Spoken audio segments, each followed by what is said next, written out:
And we're back on Chicano Tube.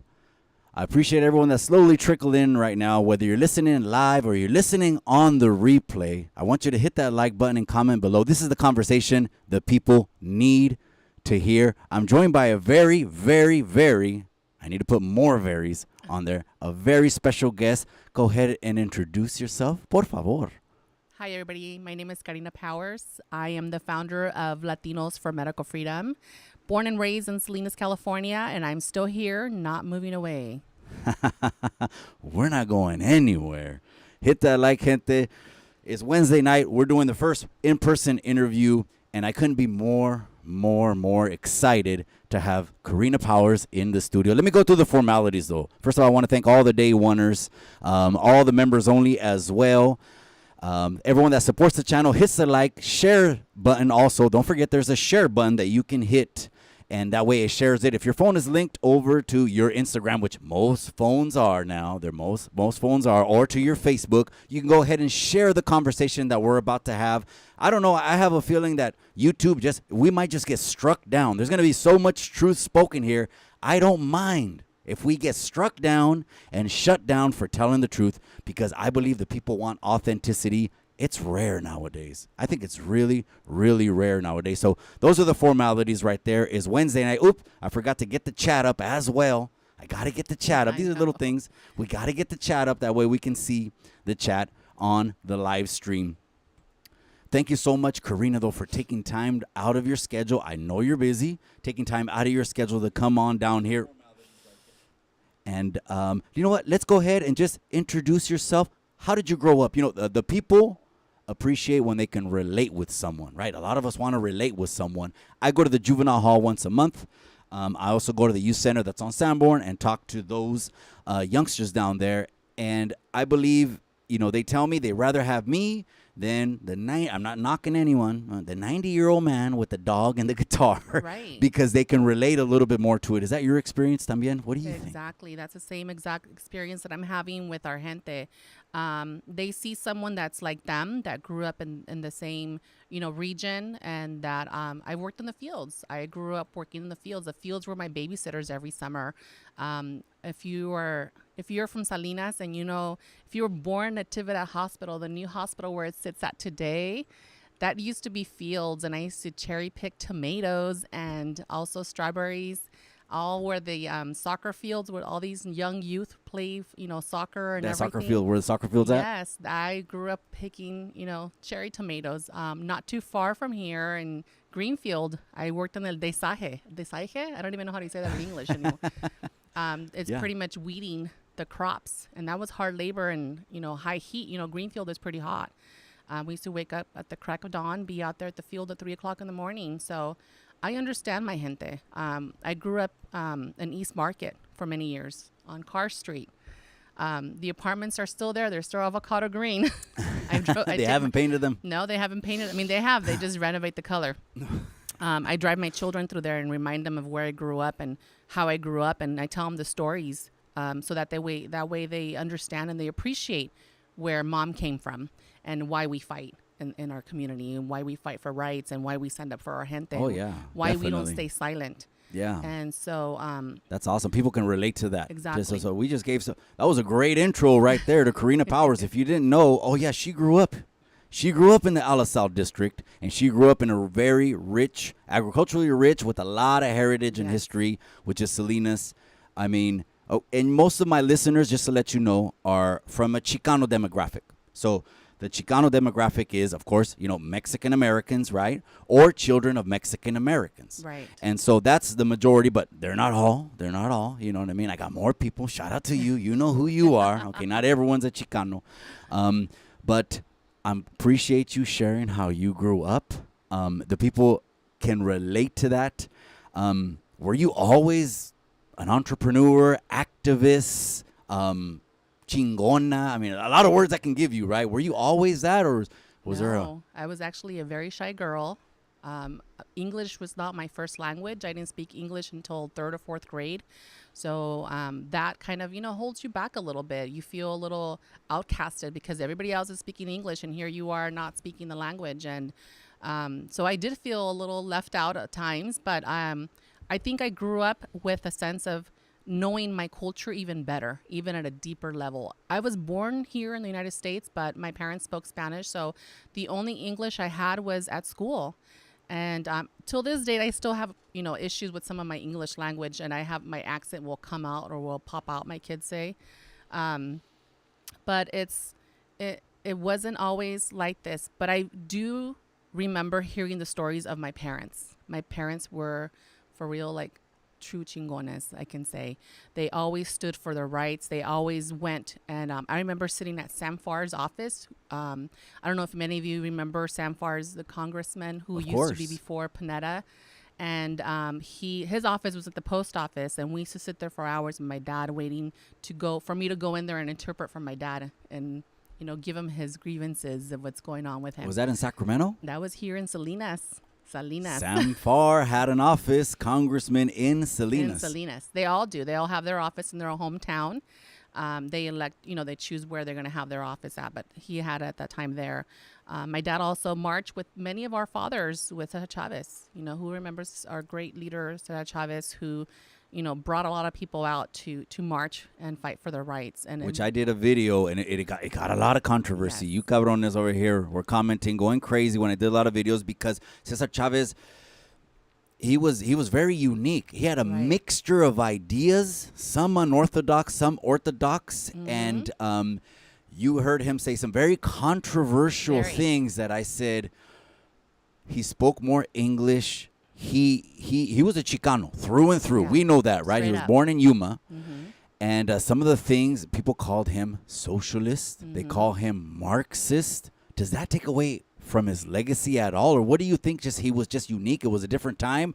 How would you put it in a capsule if you had to put Cesar Chavez by description in a capsule? I think he was advanced for his times. He did he did introduce to our communities a lot of that socialism. He did.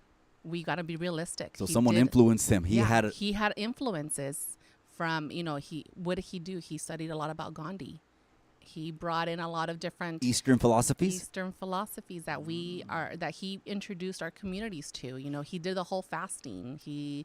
There was a lot of, you have to look at in deeper to every leader that you're following and follow what they're pursuing or what's pushing them or what's motivating them, because they do take influence from these individuals. And that's what he did. He did take a lot of influence from many outsiders.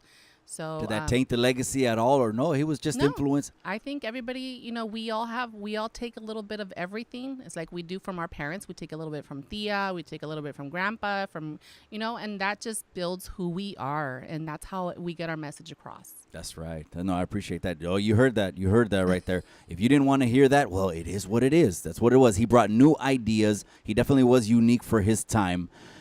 Let's talk about, you have founded Latinos for Medical Freedom. Love the name, love the design, the logo, the shirts, and everything.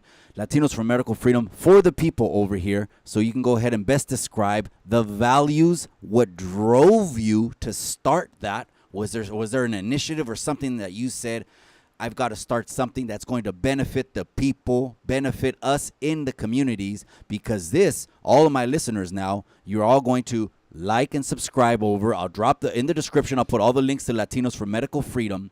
And what do you think are, what of course not think, what are the core values of Latinos for Medical Freedom? The core values are to inform, empower, and activate our communities. When I first got involved, I've always been a little bit overwhelmed with the pharmaceutical, and the medical. We're going to get into the nitty-gritty, and we're going to talk about the biggest mafia in the world. Oh, come on now. The pharmaceutical industry. And my daughter, before I had children, I was already doing a lot of my research, informing myself, some stuff in college and some stuff outside of the world of the college, because they do put some, try to put information into your head and gear you through one direction. And we should be looking at every direction. I started looking into how, we come from natural cultures, where we heal ourselves naturally con hierbas, medicinales, y toda la cosa. And here we have medicine trying to push you and guide you to take these pharmaceuticals that have second side effects, effects that affect us on the long term. And so I started doing my research, and this is back in my early 20s, before I even had children. And I stumbled across the vaccinations. And the reason was because I have endometriosis, and I was told by many doctors that here in Salinas, here from Salinas, doctores de Salinas, that were already informing their, patients, telling us that, hey, they could be related to the vaccines. You should look into it. And so I had 3 different doctors give me that conversation. And for those of you that don't know, endometriosis gives you, makes you have a hard time and, procreating, having a baby naturally. It is hard. We go through different issues. There's studies that's linked. That there is link through that. And so that was my first red flag. And I started looking into different ways of how to heal and everything. And all of a sudden there's a boom to everybody having this. So then here comes along, I'm going to have children. I'm planning my life to have children and everything. And the first thing, for me was like, when I have children, there's not going to be any vaccines whatsoever. And as your mother, as you're about to go give birth, you go to the hospital and you do your birth plan, right? Mm-hmm. And my birth plan, I said, we're not going to do the vaccines until we visit with the doctor, and we'll decide a month later and have further conversations. Well, at the hospital, my daughter was vaccinated without my consent. And like this Chicana mom, she's going to, have every fit in the world. My daughter, unfortunately, succumbed to the vaccine. She had a side effect. She, within hours of getting the vaccination, which is the hepatitis B. I don't have hepatitis B. My husband doesn't have it. So why should my child, 1 day old, have this vaccine, right? So we did that whole, I looked into it even more. As I got home, my daughter was not responsive. Her eyes were rolling back, and she was very limp. I called the doctor. The doctor immediately says, go to the ER. I'll meet you out there. And I'll never forget, as soon as I walk into the doctor and the nurses are evaluating my daughter, they're like, oh, she's like representing SIDS, like a SIDS patient. I'm like, what? She had the vaccine. She was perfectly fine. She was nursing. She was everything was normal. Then I take her home after this vaccine, and now within hours, now she's having all these issues. Well, my daughter was in the NICU for seven days.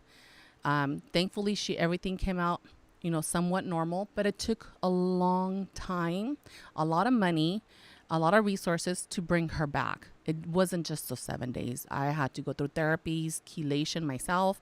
And it took a while. And that's what people don't understand, that these injuries are happening. And so that was one of the driving forces of Latinos for medical freedom on what birthed. And now you have a passion to go and give information over to the people like me and like you. And this is the kind of information that they don't talk about anywhere else, gente. Like I said, this is real life conversations. Why would a child, and especially for something they're not liable for, they will have you sign off on it. You don't know what you're signing. You said it's a don't sign anything. Don't sign anything. Now, we have I believe it's a similar story. And I'm going to go ahead and tell it right now. And it has to do with our oldest son, Mikey. He was experiencing, after receiving everything they wanted to. We were just status quo parents saying, yes, anything they wanted, jab them with anything. And everything, they put everything they needed to into him. And we had started seeing these developmental delays. Yes. We're talking about not walking almost at 2 years of age, nonverbal at almost 2 years of age, or maybe more, and also, being able to use the restroom and the faculties. Something wasn't right. My wife ended up researching and was spending thousands of dollars. I mean, thousands. I mean, that whole countertop into looking into natural remedies, holistic methods, into doctors that have been censored, that, they just basically took all their platforms off, and they can if they want. I mean, they can if they want. One day to the next, boom, they'll just what? They did that to Andrew Tate. Why? Because he was talking about the male in the family and the core of the family being torn apart and all that being dissipated. And all of a sudden, one day to the next, he lost every social media account. Right. In one swoop. Thousands of dollars. I had just got done with Bible seminary. That took me about 2 years. I had just got done with Bible seminary. And so, getting done with Bible seminary, I came out of it on fire. You know what I mean? I was just, what it said, if you say unto this mountain, be removed and be cast into the sea, and shall not doubt in your heart, but believe everything he says shall come to pass, it shall happen. I was like, my son is not that, because she started saying autism, yes. Right? And doing all the research. She did the research. I didn't. I just stood by faith. I was getting up praying at 5 a.m. every morning, and I was just believing, laying hands on him and believing. When I went over to, it was the county program, which is the school system, they basically told me, this is what they told me about my oldest son. And then I'm going to brag on God, on how he just brought it all and turned the whole thing around. Because, of course, we're going to end it bragging on God, on what he did. When they basically told me that I'm just going to collect a check, for the rest of the life of our lives, and that's it, and there's not going to be no regression of everything, I stood up and I told this I'm sure this guy who has a lot of maybe doctorates, a lot of PhDs, and I'm sure he's certified on what he did. He was doing tests on my son at like 3 years old, and I told him, okay, I appreciate and I respect your opinion, but that's not going to happen. Right. Again, me coming out of Bible seminary on fire, everything I touched, I was like the Human Torch on Fantastic Four. I was touching everything fire. Everything was just turning on fire, right? That's how you come out of Bible seminary. Maybe a lot of people didn't even know that. That's the first time I shared on my channel that I actually went to seminary. Now the people know. Real quick before I finish the story, it's just everyone's just commenting. Mo Green, Purqueños in the casa, Salinas Valley Outdoors, West Carson TV, Brenda Love, La Chicanas in the casa, Sanjo Lifer. I highly appreciate you. And Flea, Cultura Cafe. This is the conversation that people need to hear. My son, almost at 3 years old with all those things. My wife doing all the research. Me just praying. God did. We rejected their whole plan and stood on faith and on holistic medicine. Amen. On what natural is to the body. And the research we had to do and the books we had to buy, they were not even selling them on Amazon. They weren't selling them anywhere mainstream. We had to find and dig and go and get a copy, because we weren't going to, no nos íbamos a dejar, just like that. And my wife researched that a lot of it got traced back to all of those jabs that they give the kids when they're born. I believe it's linked. I believe just like your foundation is named Latinos for Medical Freedom, I believe I'm a big advocate of freedom of choice. What do you think? Is that one of the proponents that you're just saying, we don't need it to be this way for everyone? Right. We're not imposing that. We just want freedom. Well, if you put it this way, we can lose our arms, we can lose our homes, we can lose our jobs. But when it comes to medical autonomy, we've lost it all. And what just happened with this last pandemic?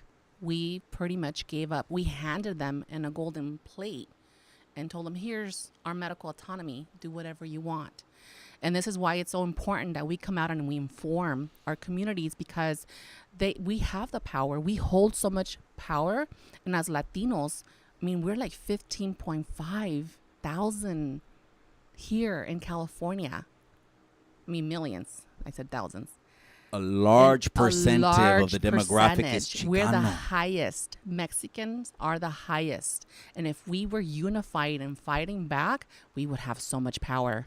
And the thing is that when we come here to the United States, they break our culture. They take that away from us, our identities and everything. And because they realize the power we hold natural healings. Our foods are actually pretty healthy. If you think about it, we use natural fat oils, which are the best, instead of using synthetic oils. And you come here and they want to, indoctrinize you to believing that, oh no, your culture is so bad. Break away from that.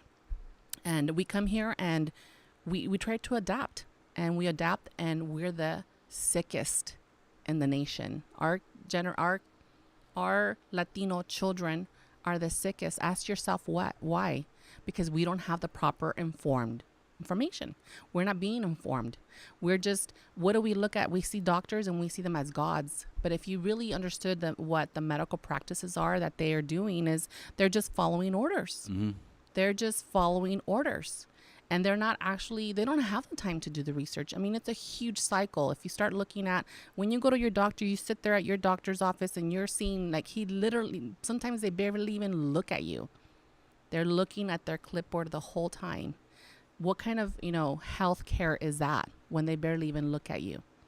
So are they going into it with an agenda Exactly. already, saying, you know what, I got to do the bare minimum because maybe this person has a HMO as opposed to a PPO plan. Exactly. We saw that movie, John Q. I think that shed a lot of light on the insurance industry.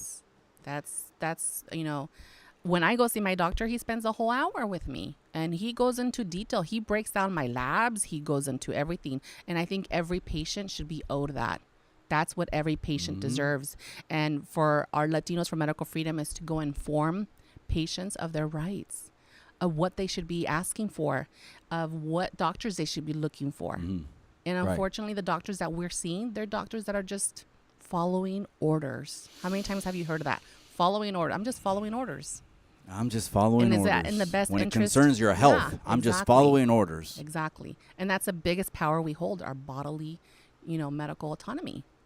We have to really consider that fact, that how powerful that is. And we have to really hone that in and be more overjealous about our medical autonomy. Let me ask you this then. It seems like you're pro trying to spread the message of the power of voting. Oh, yes. You are. You're like, oh, yes. Well, should Chicanos be interested? In voting? Or a lot of people have the mentality, ¿qué va a ser? It's rigged anyways. Or should Chicanos care about voting? Oh, Chicanos should definitely care about voting because they're the first ones to call me and ask me like, hey, I'm having this issue. Well, why'd you vote them in? You voted for them. You put them in that office. You put them in that seat. Don't just go because, as Chicanos, we tend to vote, oh, they have a last name, Chicano last name. I'm going to vote for them, Hey, I'm Chicana. I speak Spanish. My first language is Spanish. I have a Powers last name. So they shouldn't draw their eyes just to the Lopez on the thing. Exactly. We need to be doing our homework and we need to be looking into what is this person doing? What have they done?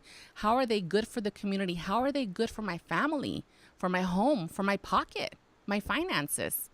Because you know what? Are they going to sell out? Are they going to sell me out where I'm stuck paying more taxes? I'm putting less food on my table because of issues that they're voting on.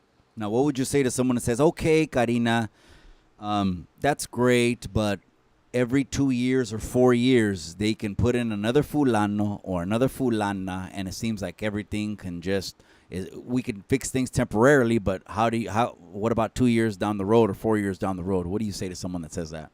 Well, that's why you build relationships within your community and you establish relationships within those people that are sitting in office. Because when they get to know you as a person, that legislator that's sitting in office representing you in your district, and you get to know them on a personal level and you get to know who they are, it's harder for them to say no to you. Hello. Because they know who you are.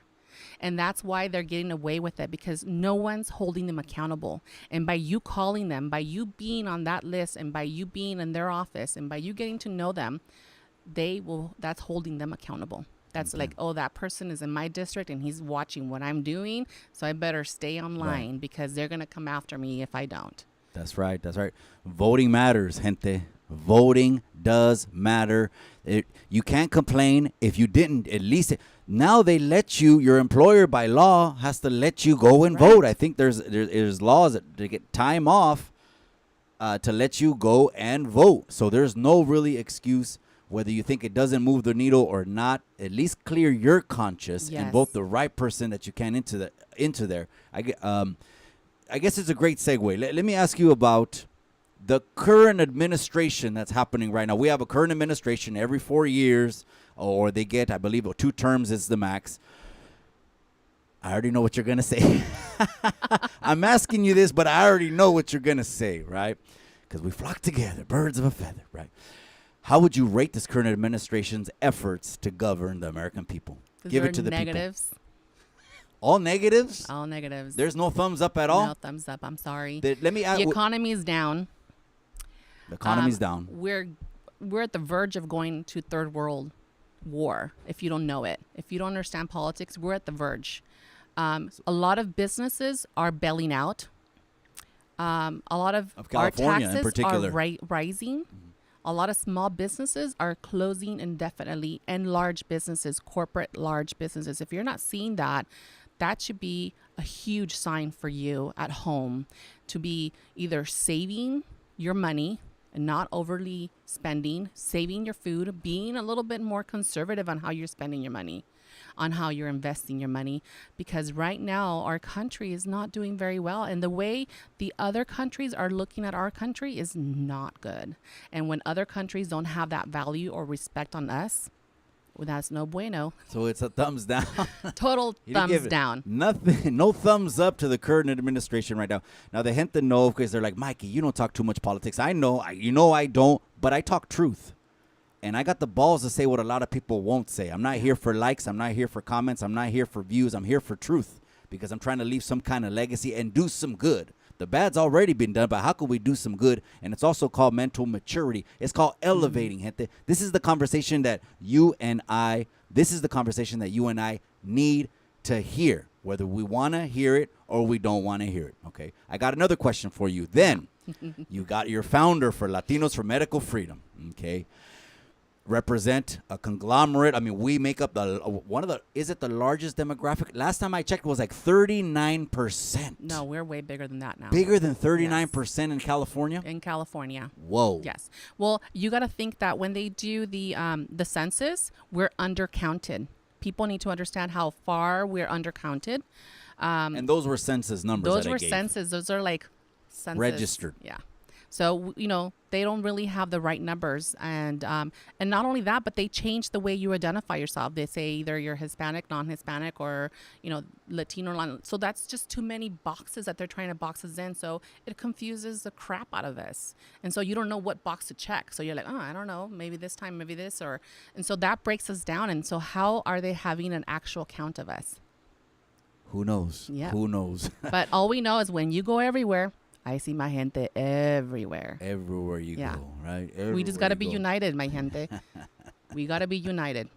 Just like Crucito said, one big Chicano world. Anyways, let me ask you this then. In your opinion, what party or what political party most aligns with the raza, Chicanos, Mexicanos, Latinos for medical freedom, most aligns with our core beliefs, which I was, of course, first generation Mexican American. So my mother, my grandmother, I still remember them, my grandmother being 4 feet tall, in Morena. She was India. I had the two longest braids, you know what I mean? Just, I thought they almost hit the floor too. That's the indigenous, that's the Indian blood. And then of course mixed with Spanish blood.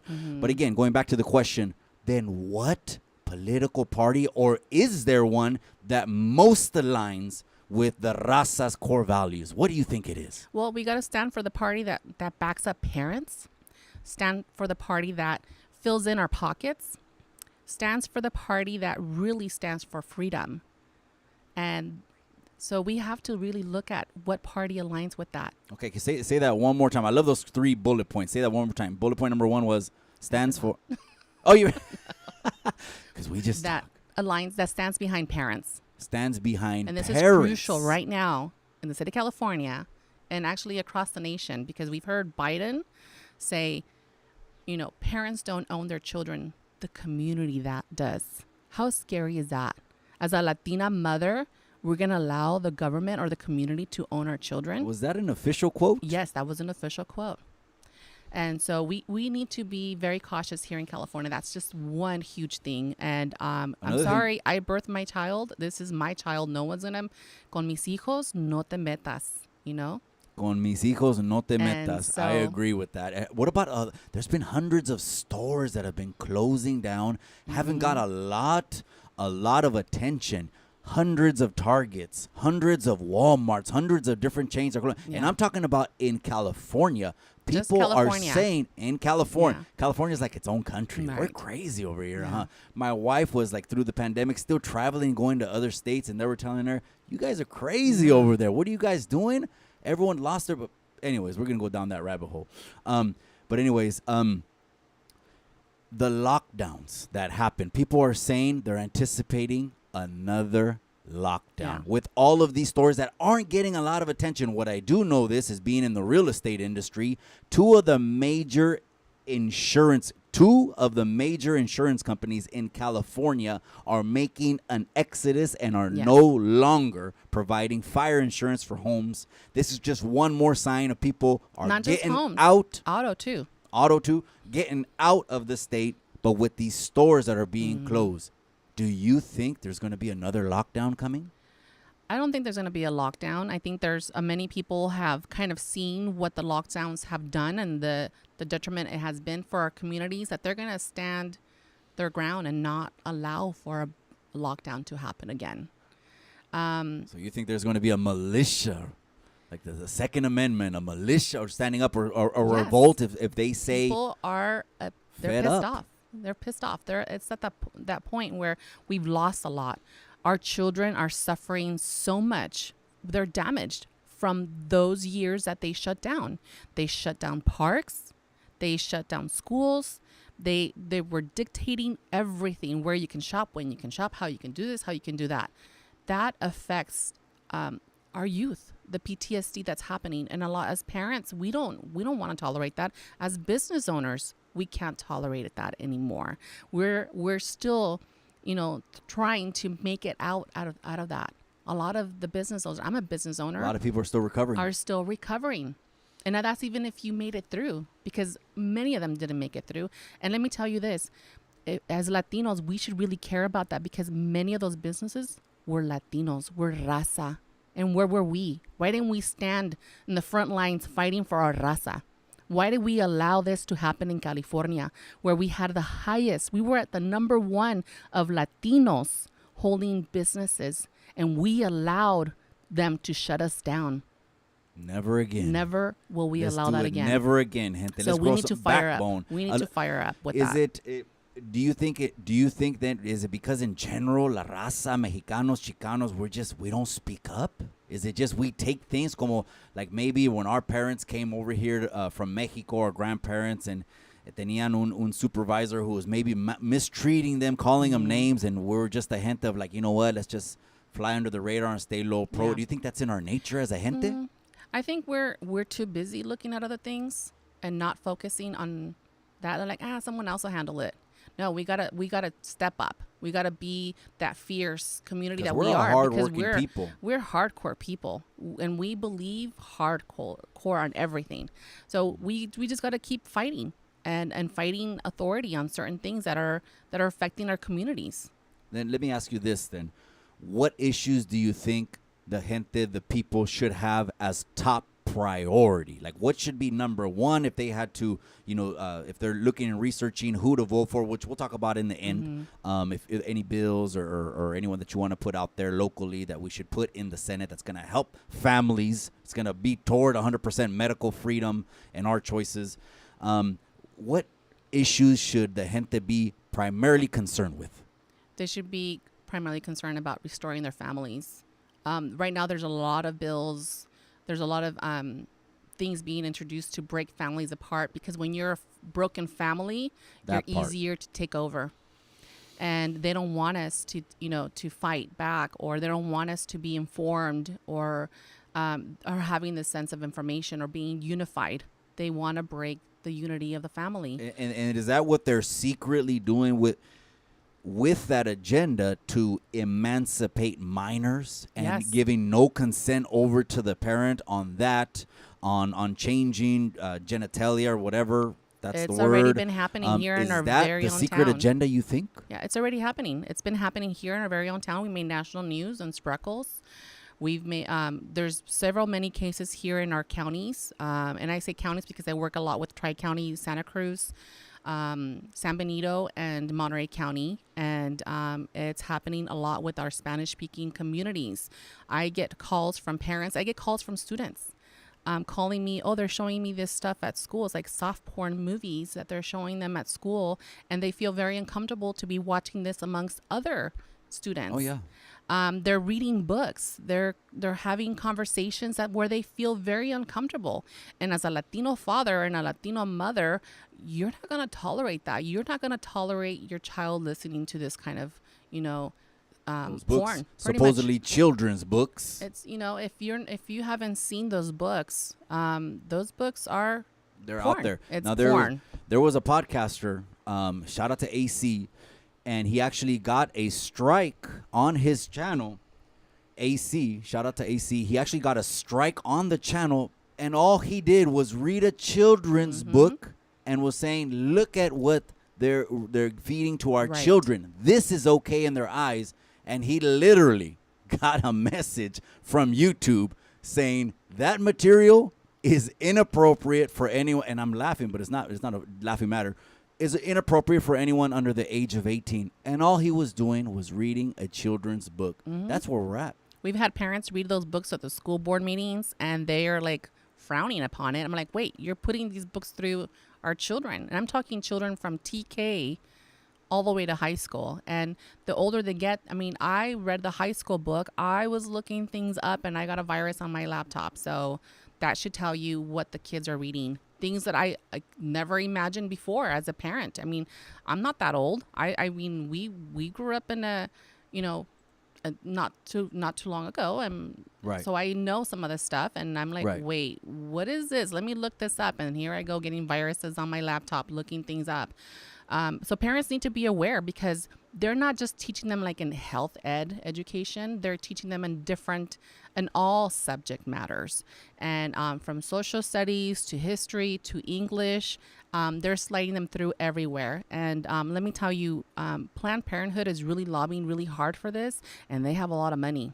But we know if we gather the amount of parents that are, going to Sacramento, and if we get more parents showing up, more parents going to the local legislators from school board, city council, supervisors, and to all the way to the top of Sacramento, and we get parents showing up, we have power over that. So Numbers. There's power in Yes. numbers, and we're just, again, those are just the census numbers, but those are not counting people that are uncounted. If we came out and mobilized, but here's the thing, and I want to hear your opinion on this. It seems almost, I don't want to say it's impossible, but the gente, the raza, were some of the most critical toward each other.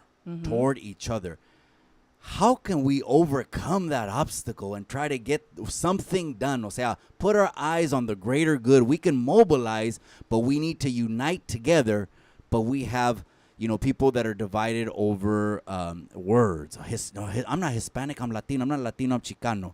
Or there's just seems like it's hard to get a unity of all the gente together. I know if you had a magic wand, we can just boom and get all the people together. How do we get people to mobilize together? That's the question. we got to think about it this way. It's like we're all looking at a beach ball. Remember those beach balls that have a different color? You're looking at white. Right.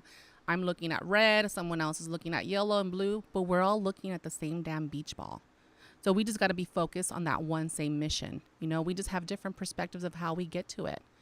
And we have to unify in that sense. If the way you find out and how united you really are and truly are is you talk to them. You build that bridge, that connection.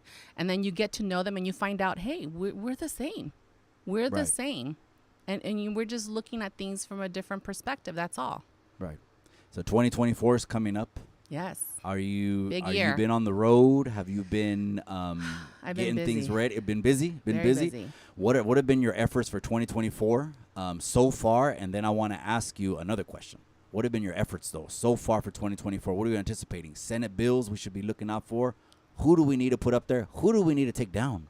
Well, our thing is, You know, here in California, we got to start looking at policy. I'm a huge policy person where policies is pretty much looking at the bills and who's voting for these bills. And you start looking at the pattern of who's putting these bills out there.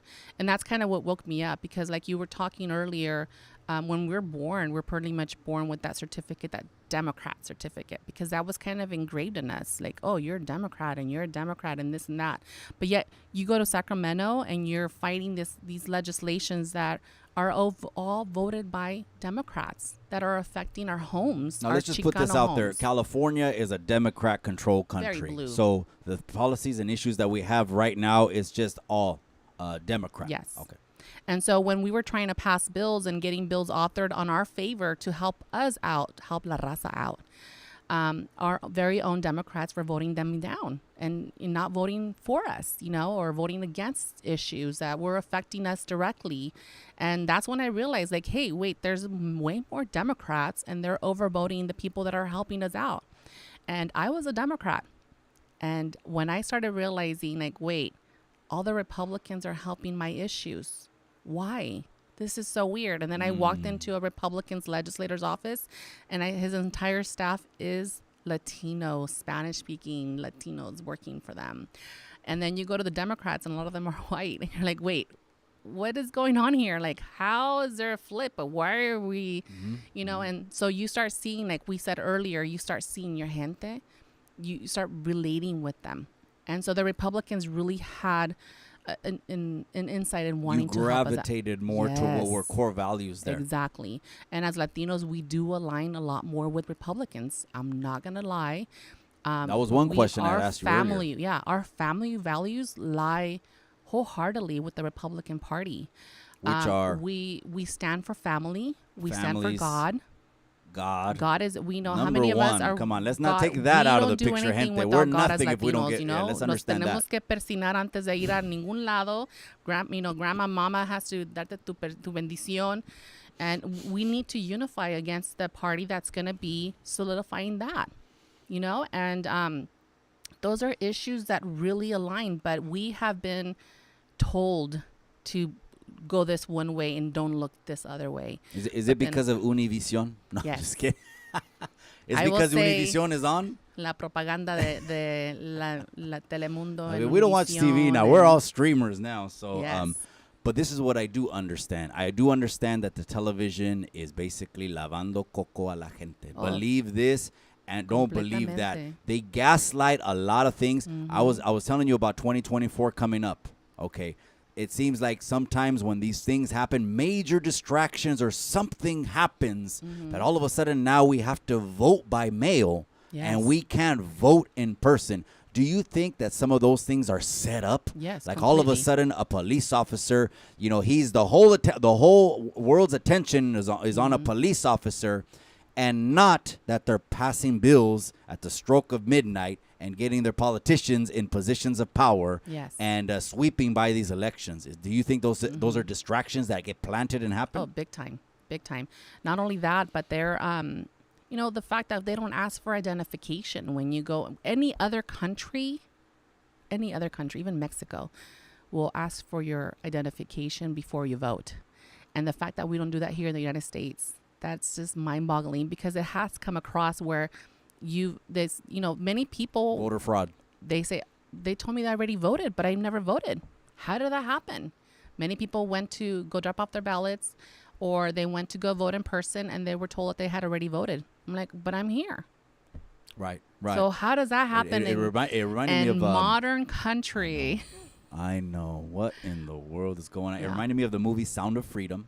That a lot of stories were coming out that these theaters were listed, sold out, no Yes. tickets available, and that they were empty. People were taking videos. We wouldn't know if people weren't taking the videos, but they know how to move things. Yes. They definitely know how to move things. Now, I've spoken on my channel, and some people are like, oh, you're going to get a lot of backlash. And I'm like, no, it don't matter. I mean, first off, it doesn't matter, because to me, the truth matters. No matter if the channel goes down, the truth is going to be spoken. And people identify with me because I grew up in the neighborhood. I grew up just like a lot of Chicanos did, right? In the Chicano environments, okay, grew up in the neighborhood through poverty, okay, everywhere we move had roaches, all of that, food stamps, all of that, all of that. That's why the people know I come with no hidden kind of agendas. I'm only here to put truth and information out there that's going to benefit the people. So some people got a little bit tit-fitty, because I made a video and I was calling Uncle Trump. I said, Uncle Trump, Uncle Trump. Now, why did I call him Uncle Trump? Because I remember him being the hotel billionaire that was hosting the majority of the Mike Tyson mega fights that happened during the 80s and 90s. Right. And it seemed like he ran for politics. To me, it looked like, and I'm just by growing up in the neighborhood, I can sense and know these things. You know, I know when everyone is ganging up on somebody. I just know when everyone is just coming up on somebody. So I called him Uncle Trump. Uncle Trump that's been through, I think he's on his third indictment. Right. 2 attempted impeachments, and he's still wanting to run. And right now on the Democrat side, okay, again, it's not red or blue, so calm down. It's not Crips and Bloods. It's about what's right and what's wrong. To me, ultimately, at the end of the day. That's what I believe. What's right and what's wrong is want to help you and your pocketbook and you and your family, and you keep your core values. They got Newsom and Kennedy on the Democratic side, and they're talking about on the Republican side, okay, we're a 2-party, system. That's what it is. There's more than 2 parties, but it just seems like they never either muster. They don't have the power. They don't let them rise through the ranks because it's just a 2-party system. It is what it is historically. They got DeSantis and Trump, possibly. We don't know. It's early. How do you think that plays out? I kind of think I think I know what you're going to say, but how do you think that plays out if the card had to be Kennedy, Newsom, or DeSantis, Trump? How does that play out? Well, if that was it. In a perfect world, I would love it for it to be Trump and Kennedy. And that's coming from medical freedom world because, Kennedy did fight for us, for many mothers. I don't know if you guys understand. When we fought for our children, Kennedy stood forefront, and his family disowned him pretty much. They came out publicly and said, well, we don't know Kennedy, Robert Kennedy Jr. His family came out publicly disowning him. And he still stood his ground. He's still fighting there, and he still believes on uncovering a lot of things. And he's won a lot of cases, Monsanto being one. And that was a huge deal in California. If you guys don't know the story, a gentleman from, I think it's from Fremont, who was the garden spray, pesticide spray. Pesticide spray. He worked for a school, and he was, affected, and he ended up dying. But he got a really nice settlement for his family and let them, keep him with that legacy, that fighting back. But those are, issues that we need to look at the fighter, who's really going to stand their ground. And if you look at Trump, he's been put through the ringer and back, and he's still out there for the punches. And if you got to put yourself in their shoes, how people talk shit about it, and we're ready to give up. right. And look at him; he could care less. He's still going forward. But I think God drives him, pretty high. Again, I call him Uncle Trump because I just know him being the hotel billionaire, right? He's a businessman. Who else can take us out of the, we're so low and how everybody's perceiving us financially on every aspect. And as a businessman, he has the best vested interest. And you got to look at that. On how to fortify our country, we got to look at the other eyes from the other countries, how they're looking at us right now. Right now, they're looking at us with targets. We are the target for their missiles at this moment because of everything that's happening. And when we had Trump, he built relationships. He went and he had conversations. He told him, hey, no, that's not gonna fly in my country. And he built that respect. I do believe that during his administration, I believe under the Trump administration, a lot of good guys and heroes. These are the people like Sound of Freedom. We're talking about that movie. Right. This guy has just wholeheartedly quit his job before the pension to do something good. I believe he motivated good guys to be good again because arguably during this current administration right now, evil's reigning. Yeah.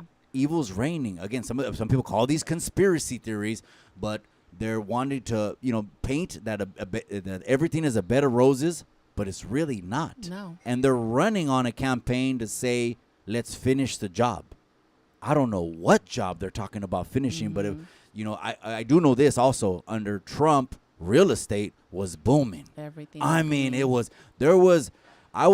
own properties, apartment complexes that because it's a ripple effect of the economy under President Trump, I was giving people renewed leases that were lower for like 3 years in a row. They're like, wait a minute, my rent went down $80, $100, 2 years in a row, 3 years in a row. Right. And I gave straight answer that it's a ripple effect of the economy. That's the absolute truth. So I know who, in a perfect world, you'd want President Trump to get it one more time, even though DeSantis is. What do you think about DeSantis? I don't think he has a capacity or that relationship established outside of the country. Right now, we really need to fortify our country, how other countries look at us. And I don't think DeSantis has that. He hasn't built that relationship. He's still, I think maybe in another couple of years, maybe he'll be ready, but not at this moment. He hasn't established. He's the governor of Florida, and I think he's been a great governor for that area. But as far as, for the country, I don't think he's there yet. Well, shout out to all my Floridians too. We're not knocking anything. Shout out to everyone that's from Florida as well. That's your governor. If you want to put him in the office, you go to vote. If you want to take him out of the office, you go and vote. No matter what, ultimately what we're saying is to vote. Now, is there any bills, before we wrap up, and we're almost going to wrap up right now, is there any bills that and Californians should be looking out for to stand against? Because sometimes they sneak these bills. I've made this comment before, and I want either you reaffirm it or maybe I'm just blowing hot air. You let me know. Is these bills and these propositions that we keep voting for to increase taxes in California every single year, I say it's one of the biggest scams that when people need money to line their pockets up, how many times are we going to keep voting to fix the roads and fix the schools? Is that what's happening on Capitol Hill? Are a lot of these bills just get put to line people's pockets up, or how does that work? So you got to remember this. Many people aren't aware that, legislators have over 2,000. I think this year was like 2,060 bills that they have to go through. So just think of sitting there going through several bills and dissecting them and making sure that they're in alignment with your district. So this is why it's important that it's our duty to sit through those bills and see which bills are the ones that are going to affect our communities. Right now, I think the biggest ones are the parental ones. Because if they remove our children from us, emancipate our children and give them that power to no longer, they're on their own, that's detrimental for us as a family. The model of the family. And so there's several bills right now that they've been put through where they give, a 12-year-old full consent to decide on whether they want to be a girl or a boy. Or they're removing guardrails that are, taking, parents' rights to be part of. And those are very concerning as parents. We should be concerned because what do you guys remember deciding on lifelong issues at 12 years old? Who remembers making a lifelong issue at 12 years old? Right. That's going to affect you for the rest of your life. Right. So those bills we got to be looking out for. And so we got to be looking at as parents, we got to be looking out for those bills. And of course, there's so many other bills that are affecting us as business owners, that are affecting, our homes, or like you said, our taxes. They're going to be taxes up the yin yang in California. Hey, we're in California. We pay the highest taxes in everything. Every time we pay our, renew our auto, everything. Right. We pay so much taxes. Every time you go buy a soda can, you pay taxes on top of taxes, and on top of that, and you fuel up. We're like one of the only states that pays taxes to fuel up gas, and so that's insane. And that happens because we've been looking away. Estamos bien dormidotes que dejamos que these legislators take over and say, yeah, I'll vote in your best interest, and they turn around and do the other thing, Of course. And so opposite. It's important that we stay on top. We find those organizations. There's a lot of great organizations out there that are putting out the information, like Latinos for Medical Freedom, A Voice for Choice, Educate Advocate. These are all medical freedoms organizations, and they've been authoring great bills as well. Where can they find that? How if they wanted to just get information, or is a lot of us are on their phone, on Instagram, on TikTok. A lot of us are posting stuff on those social medias and trying to get that information out as fast as possible. Just, going to the California's, website Sometimes you can Right. look up to see what your local, start off with your local offices, you Mm-hmm. know, your local legislators. Here, your local assembly member is And we're talking Monterey County. Monterey. Well, this Okay. area here is Rivas, Assembly Member Is he good Rivas. or not good? No. And then we He's have, not good. Híjole. yeah, we have, you know, your Senate, which is Caballero. And then, so, you know, Thumbs up, thumbs down there. tampoco. Yeah. You know, they say they're for the raza, but in the long run, you know, they like to put things, you know, here's the thing. They like to use a Latino card. The Latino card, they pull it out and it sounds so good and so emotional and, you know, it's amazing and all the great things. Let's put a big, giant What are they red promising bow. that the people are just And hanging then on to? What's you like the go big home. promises that You go home and then you end up paying taxes. You're paying so many taxes on top of taxes. Here is, you know, we know that in California it takes two to you know, raise your family as far as, you know, financially. It's either a couple, and if you're, or sometimes some people, I hear people have 3 to 4 jobs. How the heck do you do that? And it's a must here in California to own a home. Nowadays it's so hard to get a 1-bedroom apartment. I get a lot of calls. Oh, my landlord just, you know, give us an eviction notice because they want them out, because they want to take advantage of, hey, I'm going to make more money, you know, from if I get them out, and I can, you know, because they can't raise the rent. There's, I think, there's a cap. And so if they evict them out, they can raise it to what the current market is. And so for a 1-bedroom right now in Salinas, I'm talking about Salinas. Yeah. There, it's up almost $2,000 for a 2K. 1-bedroom. So how is a farming community supposed to live with those, within those means? Like how? Right. And as a farmer, people that work in the fields, they can't have 2 jobs.